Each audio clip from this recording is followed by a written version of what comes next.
Welcome back to my channel Rafaram Singh Blog. আজি অকণমান ভিডিঅ'টো সুকীয়া হ'ব তে আজি এটা মই ফল দেখাম সেই ফলটোৰ নাম হ'ল আমৰল গোলাপী জামু বুলি কোৱা হয় এই ফলটো ইংৰাজীত কোৱা হয় সুইট ৰ'জ এপল বুলি কোৱা হয় সুইট ৰ'জ এপল বা ৱাটাৰ এপল বুলি কোৱা হয় এইটো প্ৰায়ভাগ গাঁৱৰ মানুহৰ বাৰীৰ চুকে কোণে থাকে এই ফলটো কিন্তু এই ফলটোৰ বিশেষত্ব জানিলে আপুনি আচৰিত হ'ব গুণাগুণ কি ৰোগৰ কাৰণে ভাল এই ফলটো আজি তাকে অকণমান জনাবলৈ চেষ্টা কৰিম এই ভিডিঅ'টোত এয়া হ'ল সুইট ৰ'জ এপল ইংৰাজীত কোৱা হয় যে অসমীয়াত গোলাপী জামু বুলি কোৱা হয় আমাৰ সিফালে লোৱাৰ আসামৰ ফালে কৈ ইয়াত ফলা জাম বুলি কোৱা হয় ইয়াৰ গুণাগুণটো আপুনি জানিব যিসকলৰ চুগাৰ আছে চুগাৰো নৰ্মেল কৰে হাই ব্লাড প্ৰেছাৰ নৰ্মেল কৰে কোলেষ্ট্ৰল আৰু নেকি আৰ্থ্ৰাইটিছ প্ৰব্লেম কাৰোবাৰ আঁঠুৰ বিষ ফলিক এচিডৰ কাৰণে এই ফলটো খুব উপকাৰী আপোনালোকে খাব সুফল পাব লগতে আৰু যিবিলাকৰ মুখত ঘাঁ হয় সৰু সৰু ঘাঁ হয় নহয় প্লাছ মুখৰ প্ৰব্লেম থাকিলে গুটি গুটি ওলায় সৰু বাচ্চাবিলাকৰো ওলায়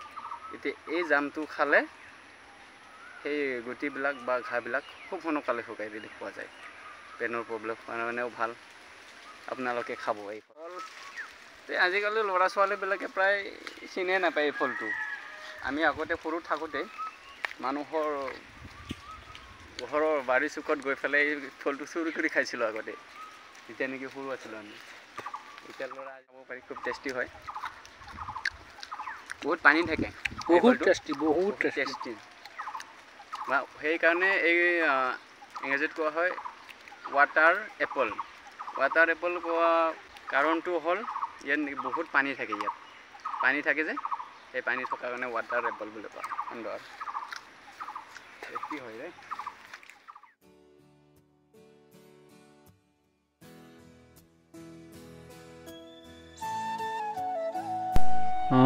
এয়াই থুলমূলকৈ গোলাপ জামুৰ ওপৰত আভাস দিলোঁ আপোনালোকে প্ৰায়খিনি গমেই পালে গোলাপ জামুন খালে কি হয় আপোনালোকেও নিতৌ এই ফলবিধ খাওক বিভিন্ন ৰোগৰ পৰা আপোনালোকে হাত সাৰি থাকিব পাৰিব প্ৰথমটো হ'ল আপোনালোকৰ এণ্টিবেক্টেৰিয়েল তাৰমানে সংক্ৰমণ ৰোগ নিৰাময় কৰিব পাৰি খচুৰা ৰোগবিলাক নেক্সট 2 নম্বৰটো হ'ল ব্লাড প্ৰেছাৰটো আপোনালোকে নৰ্মেলত ৰাখিব পাৰিব কাৰোবাৰ হাই বি পি থাকে ন সেইটো কণ্ট্ৰলত আহি যাব ডেইলি যদি এই ফলবিধ খায় কোলেষ্ট্ৰলটো নৰ্মেলত ৰাখিব পাৰি আৰু কিছুমান মূত্ৰবোধক সমস্যা থাকে ডিউৰেটিক কাৰোবাৰ চুগাৰ তেনেকুৱা প্ৰব্লেম থাকিলে নাইকিয়া হয় ফিভাৰ ৰিডিউচাৰ জ্বৰো কমে এই ফলবিধ খালে লগতে ফ্ৰী ৰেডিকেলছ নিঃসৰণ কৰা কাৰোবাৰ গেছৰ প্ৰব্লেম থাকে গেছৰ প্ৰব্লেমটো নাইকিয়া হয় এই ফলবিধ খালে পেইন ৰিলিফ বিষ নাইকিয়া হয় বিষ উপশম হয় লগতে টাৰ্চ কাৰোবাৰ মুখৰ ভিতৰৰ কিছুমান প্ৰব্লেম থাকিলে নাইকিয়া হয় ঘাঁ ওলোৱা বিভাগ গুটি ওলোৱা লগতে আৰু এটা হ'ল ৱেইট লছ কৰে এই ফলবিধ খালে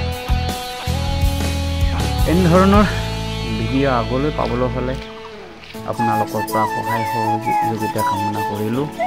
লগতে মোৰ চেনেলটো লাইক শ্বেয়াৰ ছাবস্ক্ৰাইব কৰিবলৈ নাপাহৰিব ধন্যবাদ আজিলৈ এইখিনিয়ে